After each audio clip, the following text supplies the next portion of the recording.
Nafarroan koronavirusaren 84 kasu eta ospitalaratze berri bat erregistratu dira. Urte arteko barneko produktu gordina 18,8 jaitsi da Nafarroan 2020ko bigarren hiruhilekoan. Urteko lehen hiruhilekoarekin alderatuta jaitsiera 15,6koa izan da. Nafarroak 14 dinamizatzaile prestatu ditu esportazio talde bateratuen programan lan egiteko. Nafarroko gobernuak Nafarroa suspertu 2020-2023 plana onartu du. Planak 180 neurri aurreikusten ditu egungo krisitik gizarte jasangarriagoa, lehiakorrago eta kohesionatuagoa batekin ateratzeko. Ingurumenak 2,2 milioi erabiliko ditu toki erakundek eta eragile pribatuek sustatzen dituzten baso lanetarako. Txibite lehendakariak adierazi du Nafarroa abiapuntu egokian dagoela Europako berreraikitze funtsak jaso ahal izateko konpromiso baitu inbertsio berdearekin eta digitalarekin. Erronkariko euskararen eta leitzako bordaren jatorriari buruzko bi ikerketa linguistikoen edizioa finantzatu du Nafarroko gobernuak. Ezagutu sareak erreserbak egiteko aplikazioa sortu du naturgunetan aisialdi segurua eta jasangarria bermatzeko.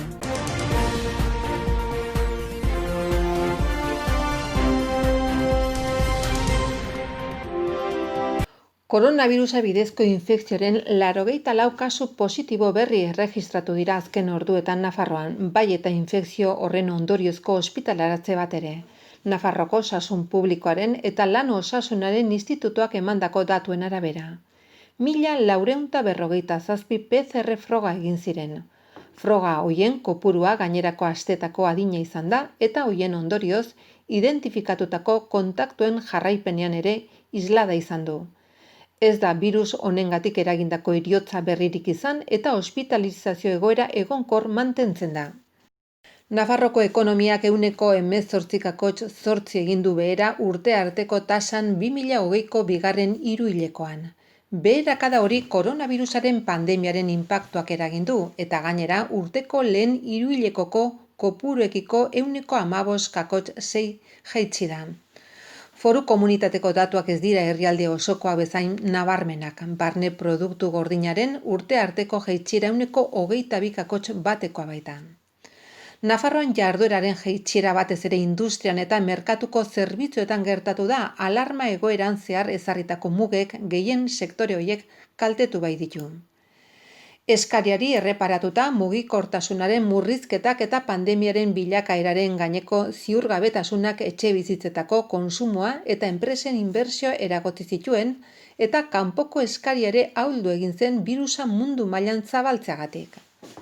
Martxoaren erdialdera dekretatutako alarma egoera batik bat zerbitzuen sektorean nabaritu zen, hots batez ere ostalaritzan, turismoan, garraioan edo aisian. Herrialde osoa konfinamenduan zela apirilean zehar jarduerak behea jo zuen.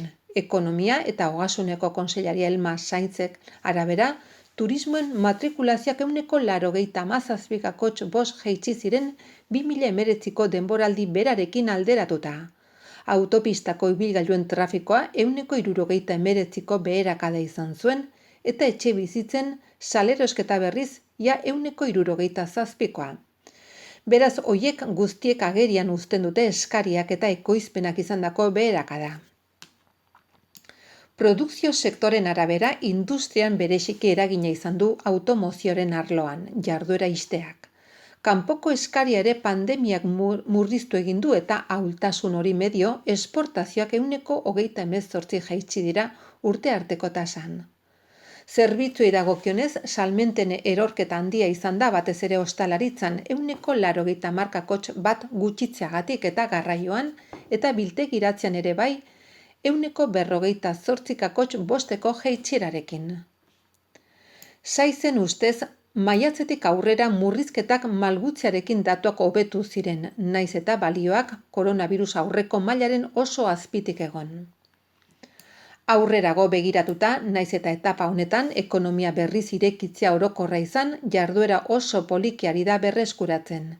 Establezimenduen 1,15,6ak bakarrik eusten dio, 180ko edo hortik gorako ekoizpen mailari. Azkarren errekuperatzen ari diren sektoren artean industria eta eraikuntza aurkitzen dira. Zerbitzuen sektorearen errekuperazio ritmoa aldiz leunagoa izaten ari da. Aurkeztutako azken datuek, kontseilariaren arabera, aurrekaririk gabeko krisia islatzen dute, ondorio ekonomiko eta sozial larriekin, osasun arloko ondorioak izateaz gain. Nafarroko gobernua gainera ohartarazi du azken asteetako berragertzen konfiantza eta kontsumoa gerarazi dutela. Egoera horretan, politika publikoen babesa funtsezko pieza da berreraikitzea bultzatzeko esan du Sainzek. Nafarroak 14 dinamizatzaile prestatu ditu eta hoien ikaskuntza prozesua pasaden astean amaitu da, HEX esportazio talde bateratuen programan lan egiteko. Programa horren helburua foru erkidegoan enpresa taldeak sortzea da, nazioarteko merkatuan sortzen diren aukerak baliatu ahal izateko. Nazioarteko merkatu nitxoetan sortzen diren aukerak aprobetxatzeko enpresa talde berriak kudeatzen laguntzeaz arduratuko dira. Nafarroko gobernuak Nafarroa suspertu 2020-2023 plana onartu du. Plan horrek 180 neurri ezarriko ditu guztira eta hoiekin koronavirusak eragindako krisiaren ondorioak arintzeaz gain, Nafarroko gizartea aurrera bidean, kohesioan eta berrikuntzan oinarritutako eredu berri baterantz aurrera egiteko helburua du. Plana aurkeztu dute Nafarroko jauregian Maria Txibite, Nafarroko lehendakaria eta Javier Remirez eta Jose Maria Ierdi gobernuko lehendakariordeak buru ziren ekitaldian. Lehendakariak bere hitzaldian adierazi duenez, koronavirustik eratorritako pandemia erronka instituzional, politiko, ekonomiko eta sozialik handiena izan da nazioartean, bigarren mundu gerratik, Nafarroarentzat eta Espainiarentzat, gerra zibila amaitu zenetik. Denbora luzez bizi beharko dugu koronavirusarekin eta gainera horrek gure eredu sozial eta ekonomikoan eragindu, behin betiko. Ildo horretan beharrezkoa da botere publikoak egungo egoerara egokitzea ez ezik oparotasun formula berriak sustatzea. Erantzun diptiko behar dituen eredu berri baten aurrean gaude, aldaketa sendoak, iraunkorrak eta berritzaileak behar dira ekonomian eta gizartean gaineratu du. Nafarroa suspertu 2020-2023 planak krisitik ateratzeko neurriak jasotzen ditu. Inor atzean utzi gabe, ildo estrategiko hauetan bideratzen ditu bere jarduerak.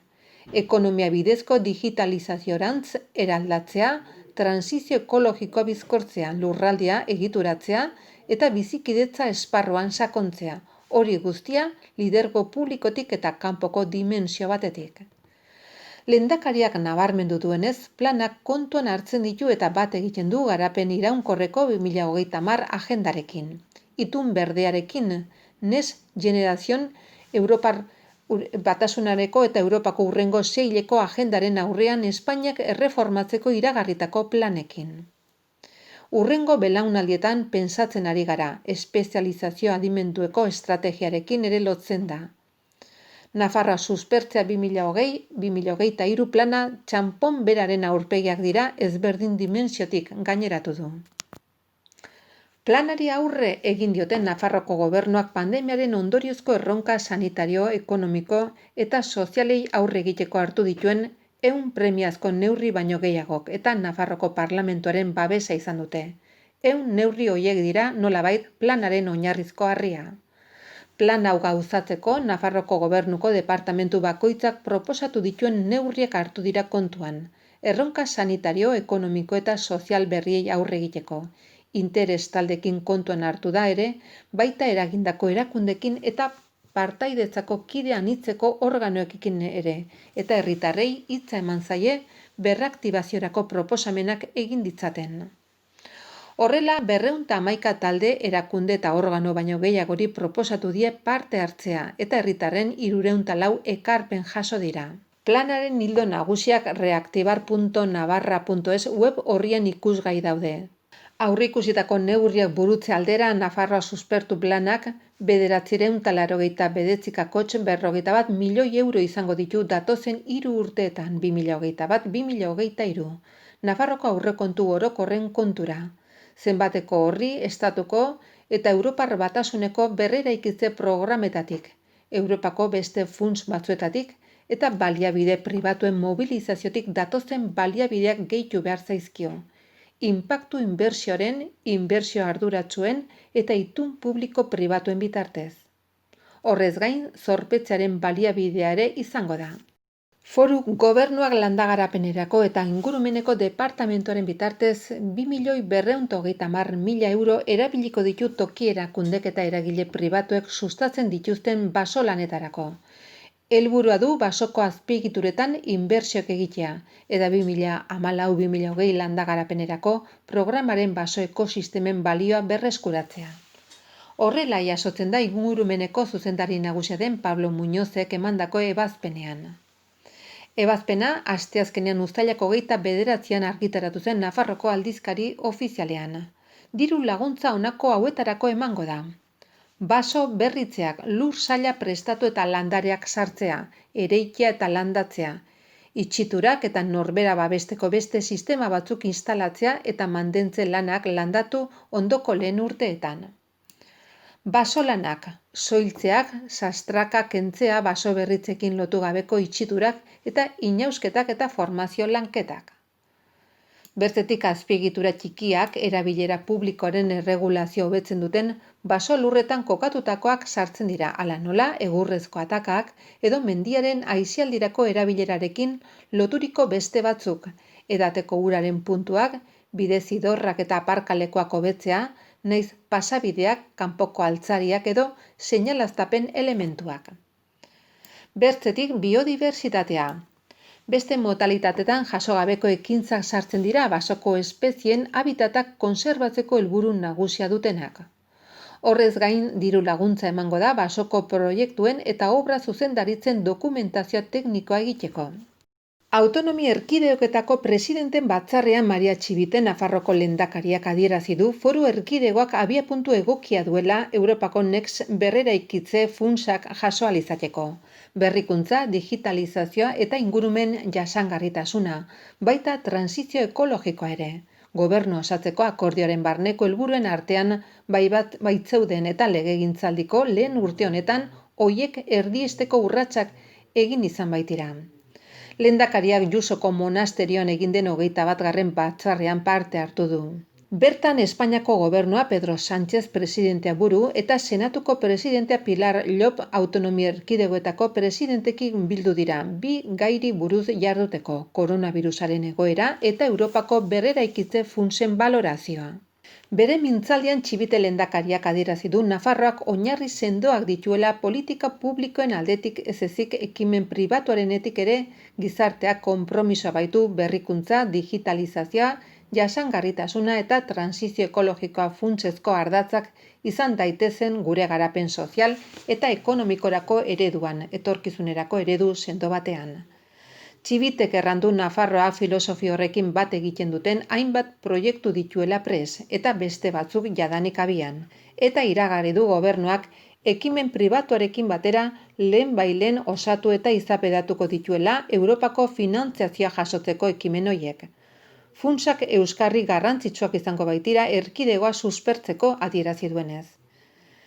Ildo beretik lehendakariak azaldu du, Reaktibar Navarra Nafarroa suspertu 2020-2023 plana onartuko dela. Plan horrek Europako estrategiarekin bat egiten du eta horregatik esan du epeak eta lehentasunak bateratu ditugu.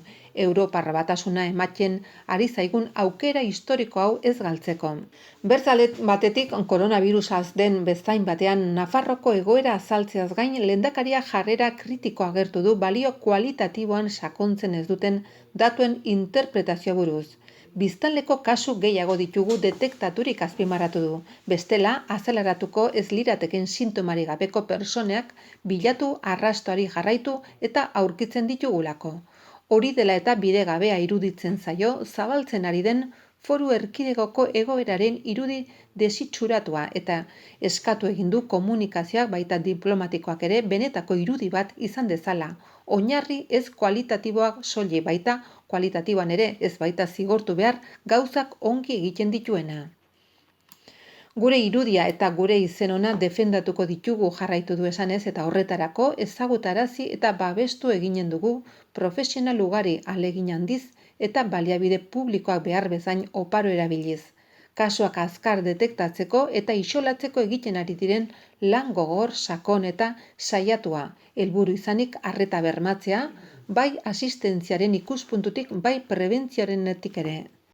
Nafarroko Gobernuak euskara bidea, Euskararen Nafarroko Institutuaren bidez, erronkariko euskararen eta Leitzako bordaren jatorriari 1857–1975 buruzko hizkuntza ikerketako 2 libururen edizioa finantzatu du. Herritarrekiko harremanetako kontseilaria den Ana Ollok 2 liburu hauek aurkeztu ditu. Euskararen eleak, las palabras del euskara eta Leitzako bordak sorreran. Aurkezpenean izan dira Josune Aznarez eta Patxiku Perurena, euskara bideak urtero antolatzen duen lehiaketan irabazleak izan diren argitalpenen egileak. 2018an sortutako lehiaketaren helburua da euskararen inguruko lexikografia, toponimia eta soziolinguistikako ikerketak bultzatzea. Naiz arlo horretan hainbat ikertzaileek egiten dituzten obren argitalpena sustatzea. Ollo kontseilariaren arabera, deialdiaren bitartez euskararen foru legearen helburuak ez ezik eskualdetako eta eremu urriko hizkuntzen Europako gutuneko helburuak ere garatu nahi dira. Horiek guztiak euskararen lehenengo plan estrategikoan jasotzen dira.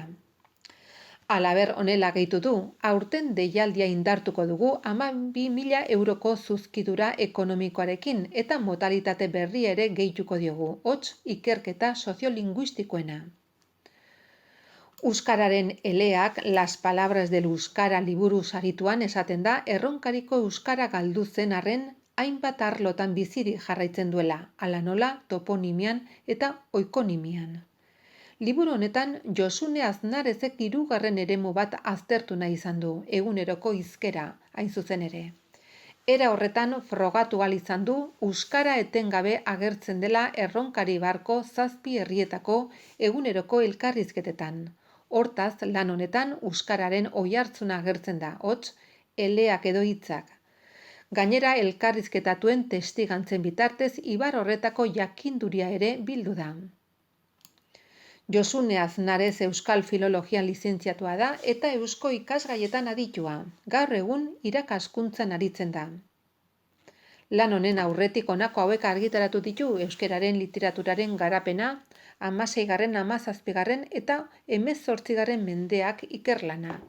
Erronkari Barko Etxeak, Las Casas del Valle del Roncal liburua eta Erronkari Barko Etxe izen euskaldunak artikulua. Saritutako beste lana Leitzako bordak sorreran 1857–1975 izan da eta bertan Leitzako bordak baserriak noiz eta nola sortu ziren erakutsi nahi da. Ikerketaren ardatza hori da, naiz eta egileak beste datu osagarri asko sartu ohikoa duen estiloan. Gainera mendeetako historiaren ondoren orain arte inork ez du aztertu informazioaren jatorria eta horrek bere biziko balioa ematen die liburu honetako datuei. Patxiku Perurena egilea Goizuetako Aita Semegi auzoan jaio zen 1959 urtean borda batean.